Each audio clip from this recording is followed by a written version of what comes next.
السلام عليكم ورحمة الله تعالى وبركاته. أحبتي في الله، أتمنى أن تكونوا بخير، وكل من يشاهد هذا الفيديو وكان مريضا أو له أحد الأقارب مريض أتمنى له شفاء لا يغادر سقما، هو وأفراد أسرته.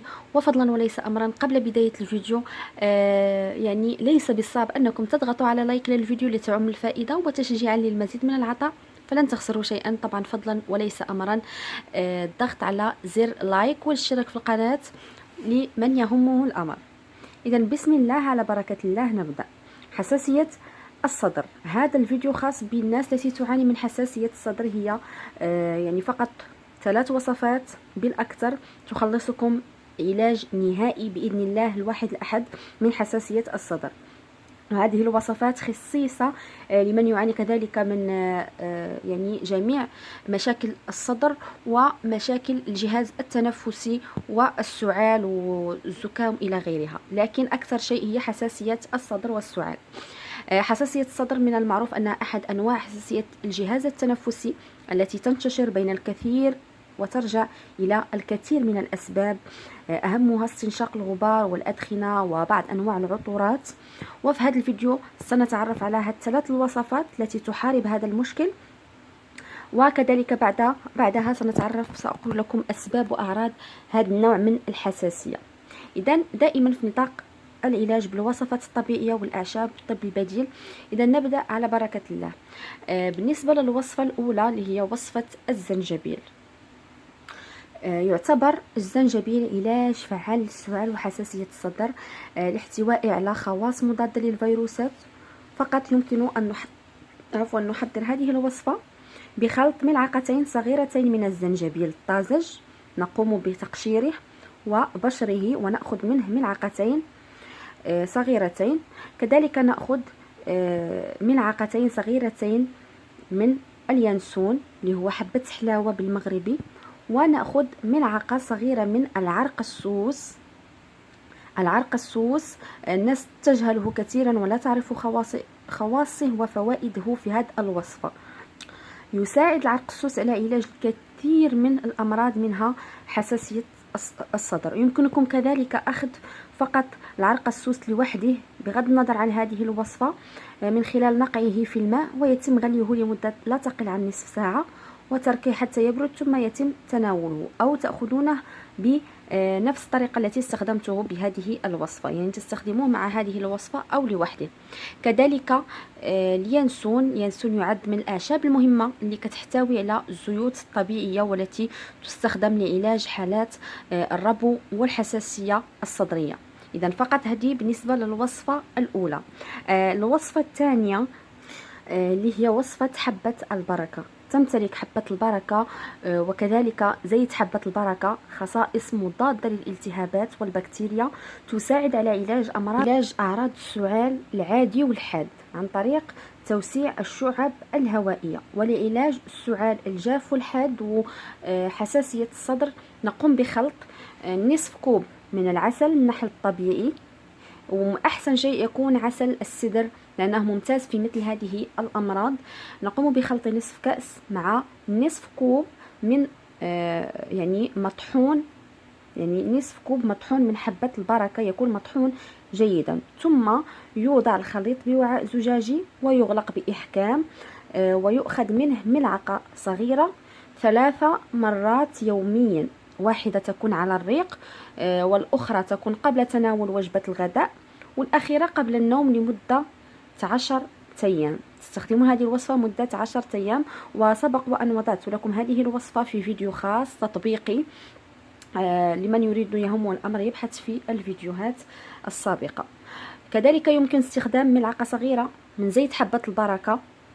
تأخذون فقط ملعقة صغيرة من زيت حبة البركة لأنه جدا مركز، لا تكثروا منه، ملعقة صغيرة تكفي للكبار. تأخذوها في كوب من شاي الزنجبيل، أو تأخذوها لوحدها لا مشكلة، أو تأخذوها مع الزنجبيل يكون محلى بملعقة من العسل، هذا لعلاج السعال الحاد أيضا وحساسية الصدر.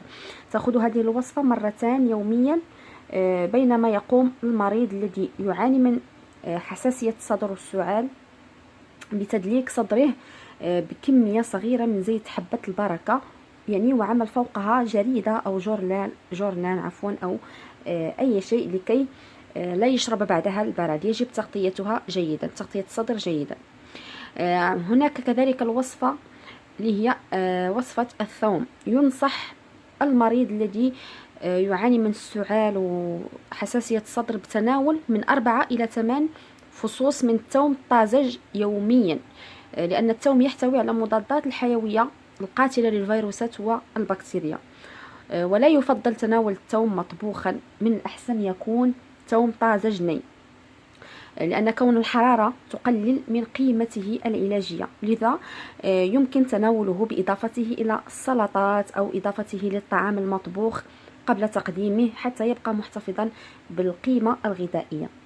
الوصفة الأخرى اللي هي العرقسوس والعسل، كذلك هذه وصفة ممتازة، يحتوي على خواص طاردة. هذه الوصفة تحتوي على خواص طاردة للبلغم، إلى جانب قدرة العرقسوس على ترطيب الحلق الملتهب. ويتم تحضير شراب منه بإضافته يعني ملعقة صغيرة من العرقسوس، تقومون بإضافتها إلى كوب ماء مغلي مضاف إليه العسل، على أن يتم تناوله هذا لمدة 3 مرات يوميا. وفي الأخير المهم أن على المريض مراجعة الطبيب للتعرف كذلك على أسباب السعال وتحديدها لتشخيص المرض بشكل صحيح، يعني تجنبا لتطور الأمراض وتفاقمها، لأن ممكن الشخص لا يكون يعاني من حساسية في الصدر ويعمل هذه الوصفات وهي يعني ليست عنده حساسية. لهذا يجب تشخيص الحالة قبل عمل هذه الوصفات. إذا الآن سأقول لكم ما هي أسباب حساسية الصدر هكذا بشكل سريع، وكذلك كيفية الوقاية منها. أسباب حساسية الصدر هي تعرض الجهاز التنفسي إلى الغبار والأدخنة كما ذكرت سابقا، وكذلك استنشاق أنواع معينة من العطور الرديئة، وكذلك قد تحدث حساسية الصدر نتيجة التعرض إلى أنواع من العدوى اللي كتصيب الجهاز التنفسي، مثل الالتهابات الرئوية ونزلة البرد. كذلك التغييرات في حالة الطقس بين البرودة والجو الجاف، والذي يساعد على التسبب في الإصابة بالحساسية الصدرية. كذلك التعرض إلى الاضطرابات النفسية، التوتر، القلق، هذا يحفز الجسم على الإصابة بحساسية الصدر. كذلك عندنا كذلك الإجهاد الشديد العمل لفترات طويلة دون راحة أو الإفراط في التمارين الرياضية، هذا من بين الأسباب اللي كيسبب لنا حساسية في الصدر. بالنسبة للأعراض، الإصابة بالسعال الشديد لفترات طويلة، صعوبة التنفس مع صدور صوت يشبه الصفير أثناء التنفس خاصة أثناء فترة النوم، الإصابة بالثقل في منطقة الصدر، وكذلك إيجاد صعوبة عند التحدث. هذوما الأسباب. إذن اخواتي الان ساعطيكم فقط نصائح للوقايه من حساسيه الصدر. من المهم نبتعدوا على الاماكن التي يوجد بها غبار او ادخنه او ملوثات التي تسبب اصابه بالحساسيه.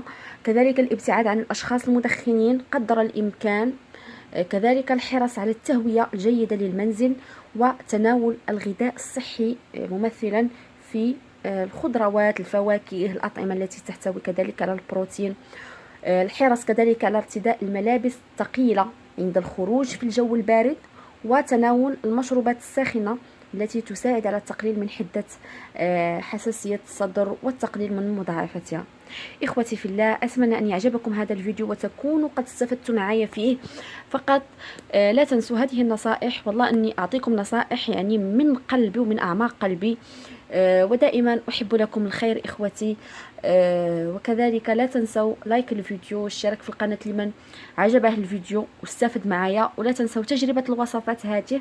إذ لم تنجح معكم وصفة ستنجح معكم الأخرى كذلك، لأن ربي سبحانه ما خلق الداء إلا وخلق له الدواء، ولكن كيبقى على حسب الإنسان وعلى حسب جسم كل واحد وفاصلة دمه.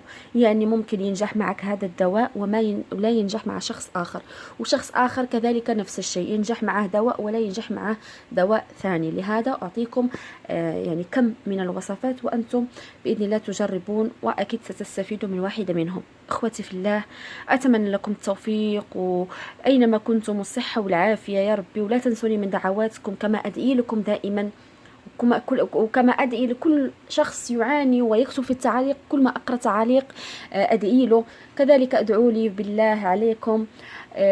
فقط هذا هو الفيديو. أتمنى أن تجربوا الوصفات وتشاركوا كذلك في التعاليق. إخوتي، دمتم في رعاية الله، نتلقى فيديو جديد بإذن الله، ومع السلامة.